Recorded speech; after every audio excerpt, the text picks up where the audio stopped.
খুলনা বাংলাদেশ দক্ষিণ বঙ্গোপসাগরের পাশেই গা ঘেঁষে রয়েছে এই খুলনা জেলা। এই খুলনা জেলায় অনেক অনেক সবজি চাষ হয় এবং সেই সবজিগুলো কেমন হয়, দেখতে কেমন এবং খেতে কত সুস্বাদু তা আজ থাকছে আমার ভিডিওতে। চলুন দেখে আসি সেখানে কি চাষ হয়।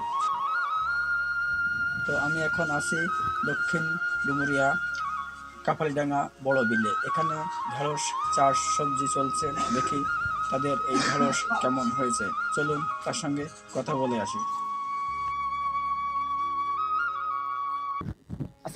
ভালো আছেন? ভালো আছেন? আপনার এই যে সাফল্য করেছেন, আপনি এই যে ঢেঁড়স লাগাইছেন, কেউ বলে ভেন্ডি, কেউ বলে ঢেঁড়স, তা আপনার এই যে লাগাইছেন যে কত কি খরচ হয়েছে আপনার কিছু মনে আছে? এই জমির পিছনে জি বাবা, কথা আছে কি জমির পিছনে খরচ তো এই সমস্ত করতে গেলে একটা প্রচন্ড খরচ, কিন্তু খরচ যেভাবে মানুষের বা আয় ব্যয় যে খরচ আছে, আমি কিন্তু ওই খরচ না, মানে নিজেরাই আর কি, নিজেরা শ্রম, নিজেরাই চেষ্টা, নিজেরাই সব করেছি আর কি।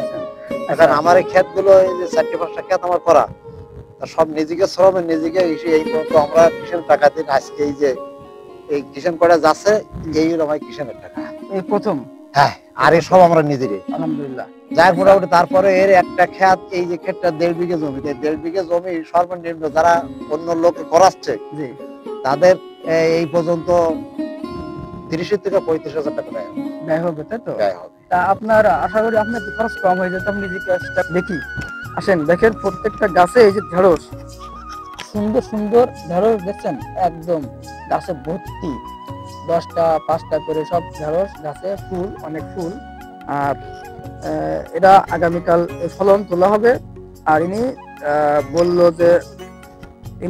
বলল যে পিছনে 2 দিন ফলন তোলা হয়েছে। এই ফলনগুলো এত সুন্দর সুন্দর ঢেঁড়স যে আপনার 2 বস্তা, মানে ধরেন 20-40 কেজি। আর আপনার গেল দিন আবার সামনে তোলা হবে।